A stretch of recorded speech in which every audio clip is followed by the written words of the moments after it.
remember I went to him, I said, Dad, I want to start this band called DC Talk, and I need a little bit of money to make a demo. Toby's senior year in college, they started going, putting this album together. His first reaction was,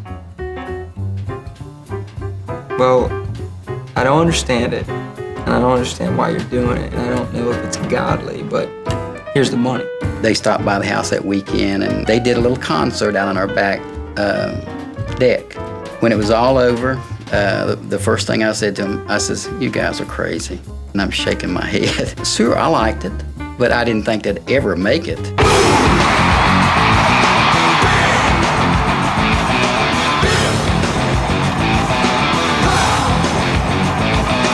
Hey, they're gonna make it, man. These guys are good.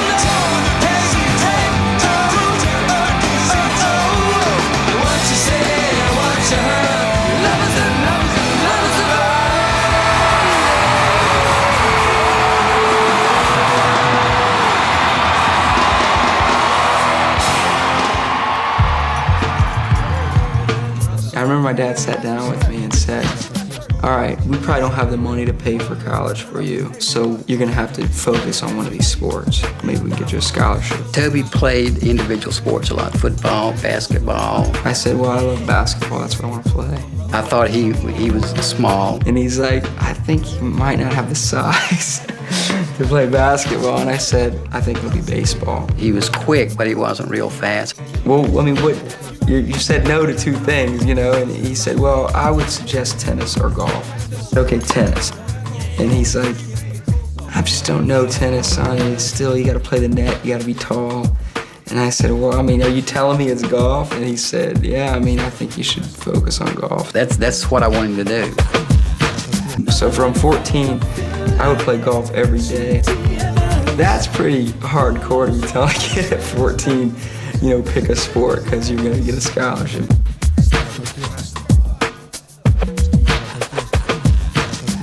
My dad kind of lived a different life than the rest of us. My dad was an athlete, and he would just have like teams, like softball teams, football teams, over at our house all the time. There was beer bottles, whiskey bottles all over the place, and people really, getting drunk. We partied quite a bit. It was always our job to clean up the next day, and I just remember cigarette butts, a million of them in every drink. You know what I mean? And I'm just like, my brother and I like throwing up almost. My mom would drag us to church. My dad would be out partying. My mom would drag us to church. My dad would be out partying. I just remember so many mornings going in and waking my dad up on Sunday morning and saying, my mom would say, go wake him up, see if he wants to go to church. And I was just scared to death, man. I mean, I would walk down the hall and tap my dad and say, Dad, we're going to church, you want to go? They came us out of bed, and of course I was still half asleep. And he said, Daddy, please come and go to church with us. And he just would roll over. No, but I'm glad you're going. And just go back to sleep. I just didn't really think that much about it. I really thought when I was 13 years old I accepted Christ. I thought I was a good person. I didn't think I needed that, but I wanted them to go, and I'm glad they did go. One time we invited him to this sort of a revival type thing, and he came out and became a Christian. February 22nd, 1976, I went forward and accepted Christ. I said, "This is new, man." I tell you, I didn't believe that what I was hearing from the pulpit. I've never seen anyone's life change so quickly. There was just a big change in my life. I grew quickly. I studied the Bible. My life just turned around completely. It was hard to see my dad in that light. He'd be opening up the Bible and we're sitting around, and it just was weird because he turned around so much that he went beyond me. Coming from the kind of a background that I came from in church, it was a lot of rules, regulations, and I went along with all that. I believed it was right.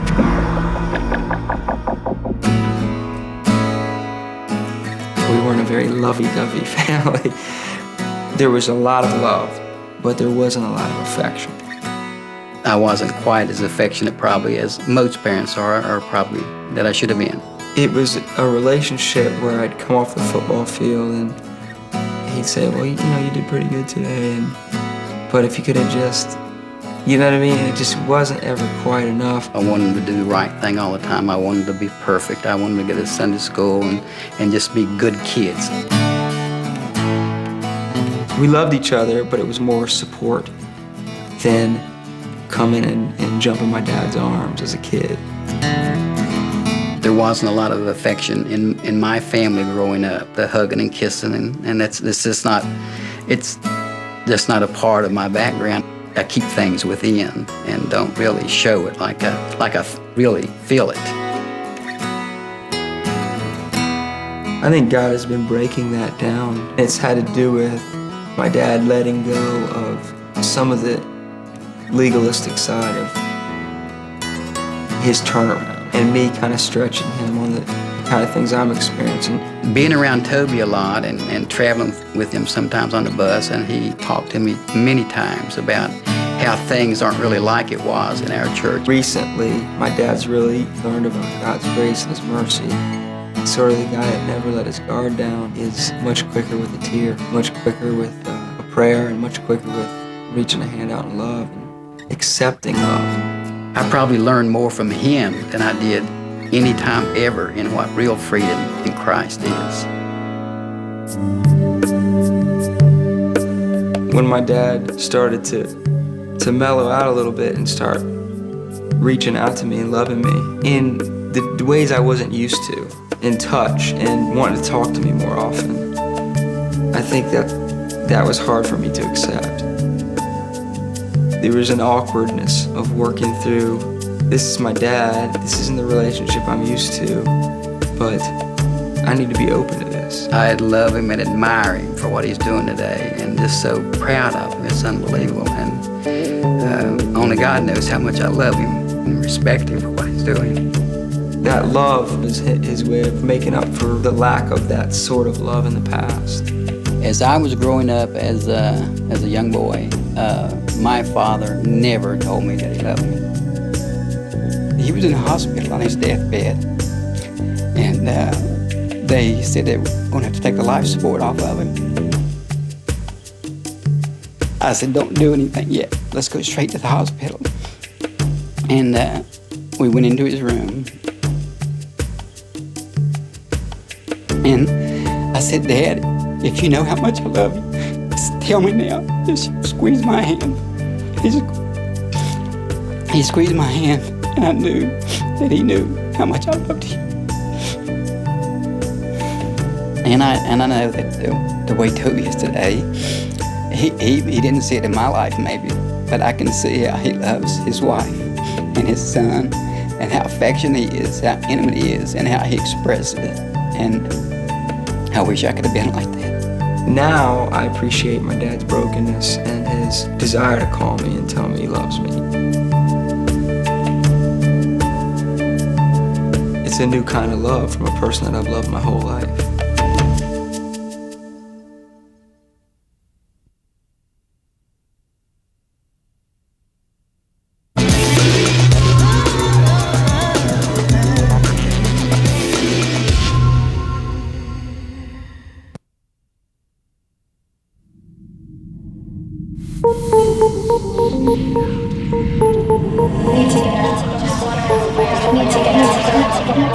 Just wanna run away. Love, it lets me go. Love, it has me stay. Can't tell which way to go. I'd like to fly. I feel like my family is coming apart. Maybe it's them. Maybe it's me. Don't think it's supposed to be this way. I wanna rest my heart. I need to rest my soul. Family should be a refuge, a safe place. The problem is, it's not right now. I wish my home was as good inside as the one I see outside. That doesn't seem like too much to ask. Does it? It's time we talked things out. Time we were honest. Not angry. Taking that first step. It's not the easy thing. It's just the only thing.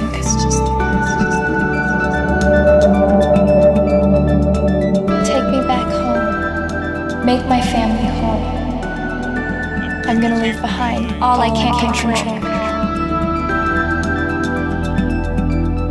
Lead me back home.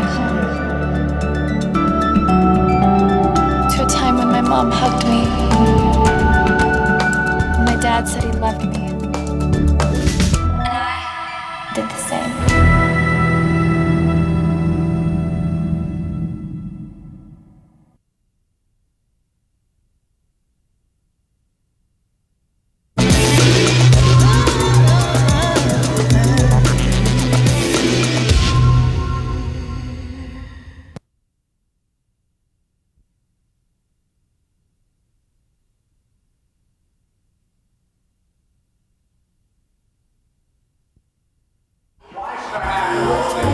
If I didn't even have a family and I was living in a subway in New York or something, chances are I wouldn't live that long, but sometimes it sounds a lot better. Why don't you just grow up? My family isn't really close. I've had a fairly privileged family life. I always had my mother who was telling me to get off the computer, quit talking with your friends. It's hard for me to keep bouncing back and forth between my mom's house and my dad's house. My dad was always like, get off the phone, quit playing video games. This past summer has been really hard for me because me and my dad weren't getting along too well. I don't understand. Be quiet. I don't know how to talk to my family. It's gotten to the point where I would rather just avoid my parents completely. There's little fights that we get in, and my sister and I really don't get along that well. And so I tend to explode at my parents whenever, they get in the way of doing something I want to do. Perfect! I'm out of here! My parents separated when I was about 1 year old. My mom and dad got divorced when I was 7 years old. When I was 5 or 6 was the last time that I ever spoke or seen my biological mom. The year before they got divorced was the hardest year because they were always fighting, so they would always have me as like a messenger saying, oh, your dad needs to do this, or your mom needs to do this. She just left. She just got up and left, and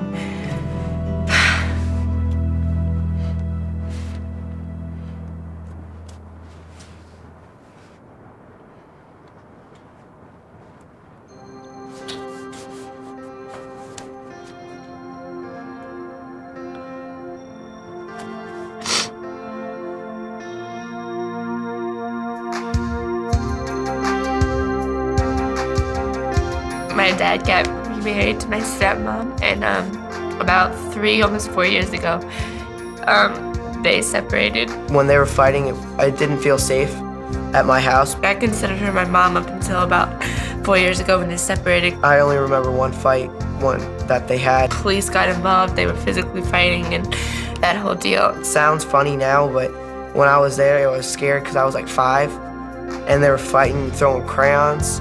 And whenever I did that, I got in trouble. There was a lot of just anger in between me and my dad.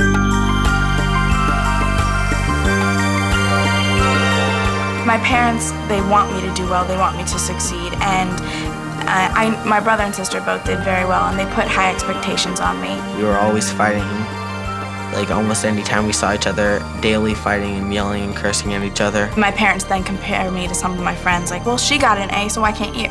I've been suicidal at one point. I've held a gun to my head. I've burnt myself. I've cut myself.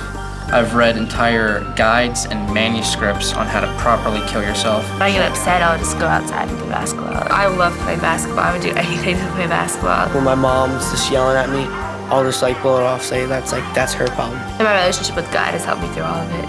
I probably wouldn't have been able to if I hadn't had a relationship with God. I have all these problems. Why should I be taking them out on myself? I should be taking them out on the people that make me feel this way. The way I deal with pressure is sometimes I actually confront my parents about it and just tell them, you guys are putting too much pressure on me. I'm so stressed out right now. This is not a good time. Lately, I've talked to my parents about stuff, and then they've understood, and it's actually gone better. And they listen, and then we talk, and then they want to have a talk about it, and I really don't like family talks. It's the worst ever. Real recently, we talked to youth pastors and tried to figure everything out, which was something that was like the first move that my dad had really ever made, like to try to figure out what was wrong with me and him in our relationship. That was the first thing that he'd ever done. If I could change one thing in my family, I'd probably get my parents back together. I would love to be able to talk to or see my biological mom again. Sometimes I've thought changing, just being born, I've thought that, and then other times there's been times where I'm glad that I'm here. The only way I could really have changed anything is if I had changed myself, and that's not going to happen. I'm hopeful just that because for my dad and our relationship, because I mean, if you don't hope and you don't pray about it, then that's basically saying you're not even going to try. I cuss out my parents a lot, and I get in a lot of fights with them. But one thing I keep reminding myself is that I'll never truly know how they feel until I have kids of my own.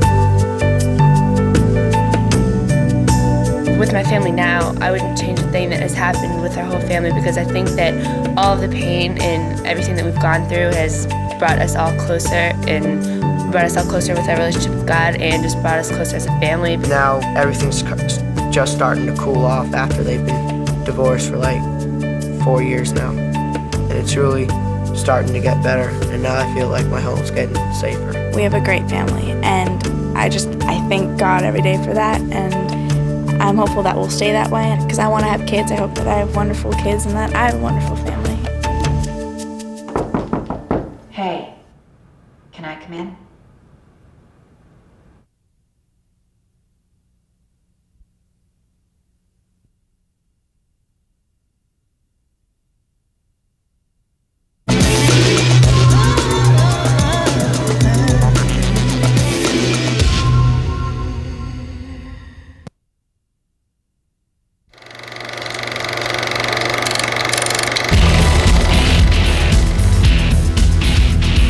She's been a very good woman since day one, but my father's a different story. My relationship with my parents is pretty crappy. Nobody's family's perfect. I don't like my dad at all. My mom hates me. I love my mom to death. My dad's lush. My parents are at like their wits' end. My relationship with my parents is awesome. They've always been good parents, I think. I don't want to turn out to be like my parents at all, period.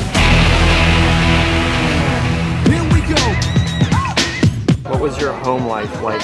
My home life? Dysfunctional. Very comfortable. Passionate. Boring. They grew me up really good. Difficult. My biological parents left me when I was about the age of 5. I grew up in a Christian home. I have both parents. My father, he died when I was 6 years old. My real father abandoned me and my stepdad died. I'm happy to have a father. I think my mom said this weekend that she really loves me.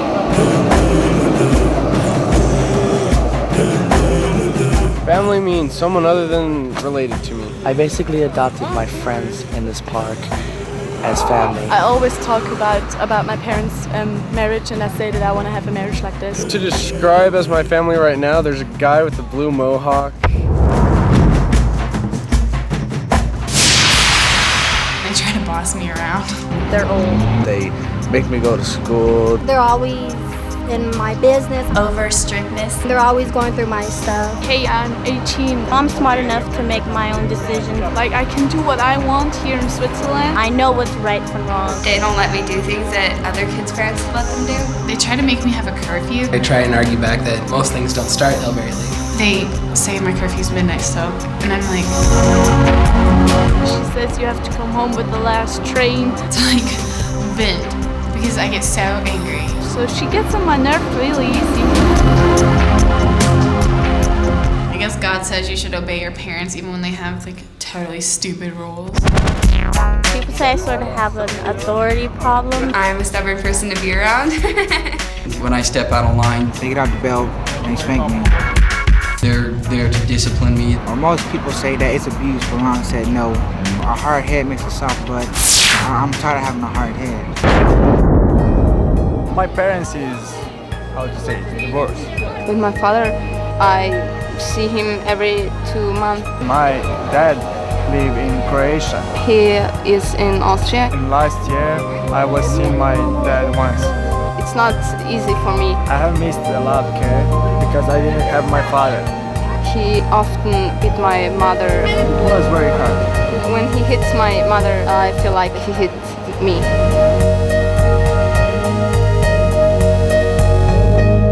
And that hurts me very much, yeah. don't understand me. The main things we had misunderstandings about were mainly my sexuality. I'm the only one who believes in Jesus Christ. Me and my dad disagree about a lot of things. When I talk about Jesus is the best, and so there are difficult times. It's very hard, yeah, to live with such parents.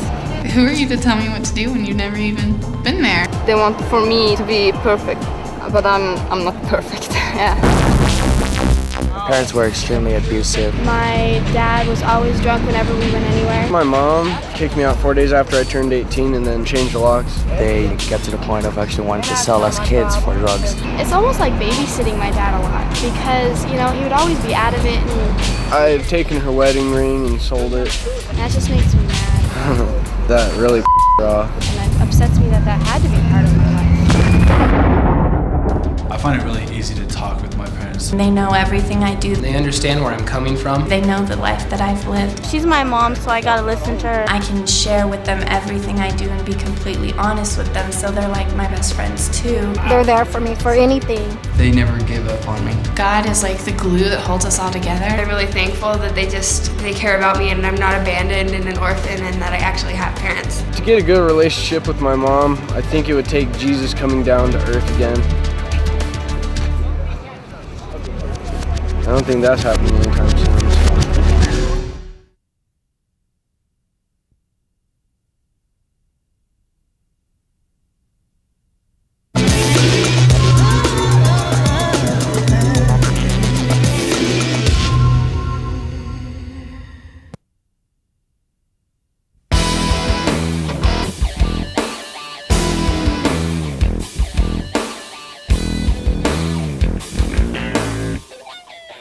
When my dad decided to build us a baseball field at my house, I thought it was the coolest thing ever.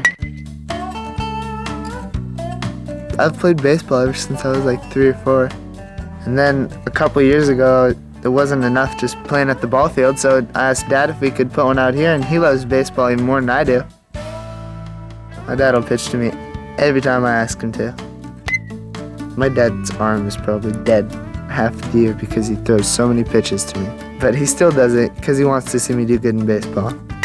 I think he was more excited than I was. Now we have a couple of diamonds out here. We have a Little League field and a high school field. Did not feel like the field of dreams, but it was close. I live in the greater Portland area, about 45 minutes out of downtown Portland, in a town called Sandy. I think total there's like 8 or 9 acres behind our house. And we have a cow pasture out behind our barn that there's 3 acres. I have some baseball fields and a batting cage, which is what I do all day.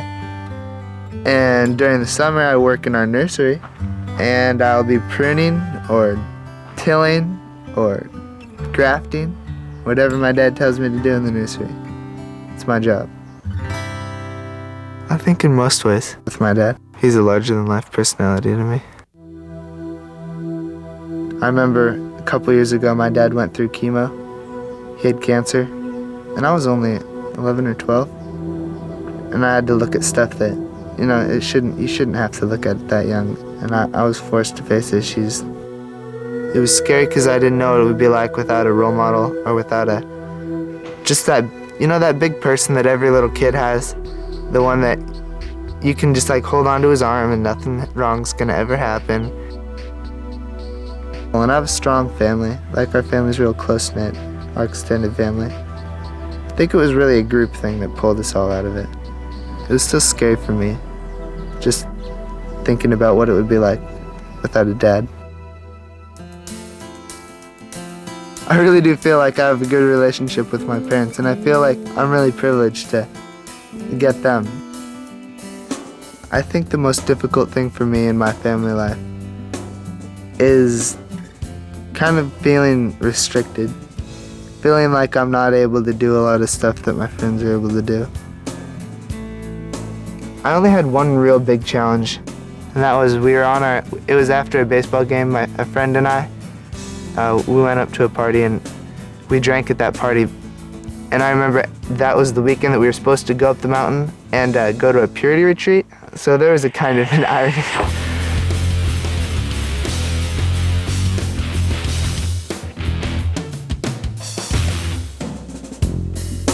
we all decided to go tell our parents about it, you know, because we'd rather have them find out from us than anybody else. I knew that I'd lose their trust. I didn't like that at all. But I knew that I'd also save some of it because I was the one that went to them. I think that was the smartest decision that came out of that whole experience. I remember one thing my dad said distinctly. He said, if you want to make man decisions, be a man about it and tell me. So it was kind of like saying, I can't always hold you back and I can't always, you know, keep you from doing something that's wrong. But if you do, let me know so I'm not playing guessing games. I appreciated that he said that to me. It was like him recognizing that I was growing up and that I had to experience some things on my own. But it was also saying that I knew he would always be there and that there was somebody that I could talk to. I think that if I had to tell my dad anything, I'd just let him know that I appreciate him. I'm pretty sure I've told him that before though.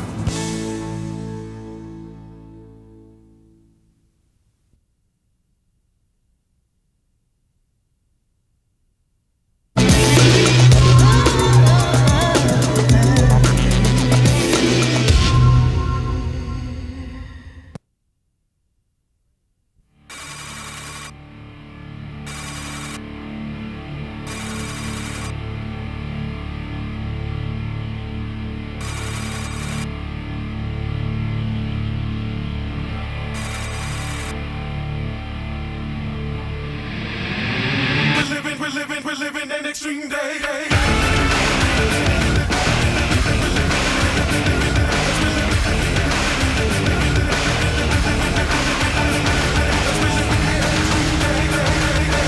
Coming at you like a whirlwind, 100 miles an hour, we'll begin. I spy the eye of apprehension.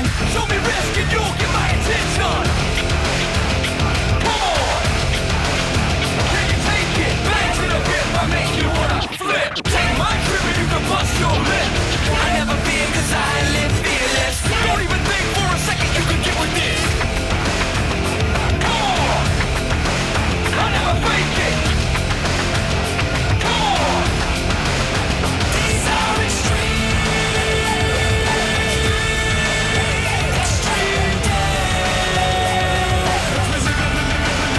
These are extreme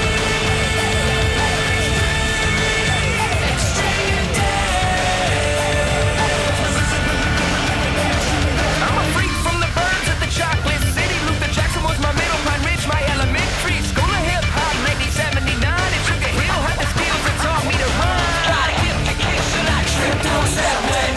Why did I go this direction? I had a plan, I didn't know my schemes. I had a dream, set to be extreme. Come on, you can take it. These are extreme.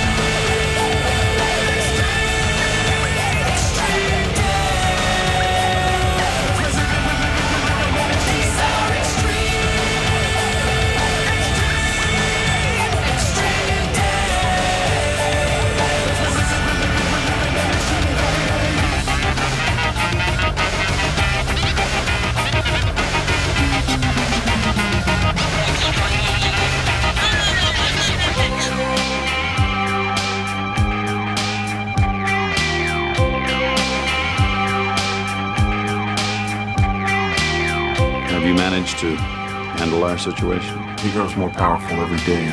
And instead of one problem, we now have three that could strike at any moment. It's more dangerous than ever. You must contain the situation now. Do I have to explain the consequences? No. Good. Find and destroy him.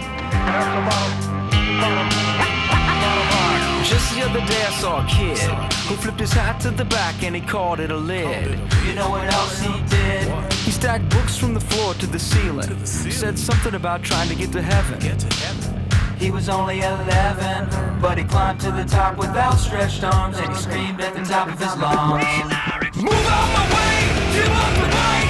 Extreme is extremely tight. Living up, baby, like it or not. Put an X on my chest, 'cause X marks the spot. We're living in these are extreme.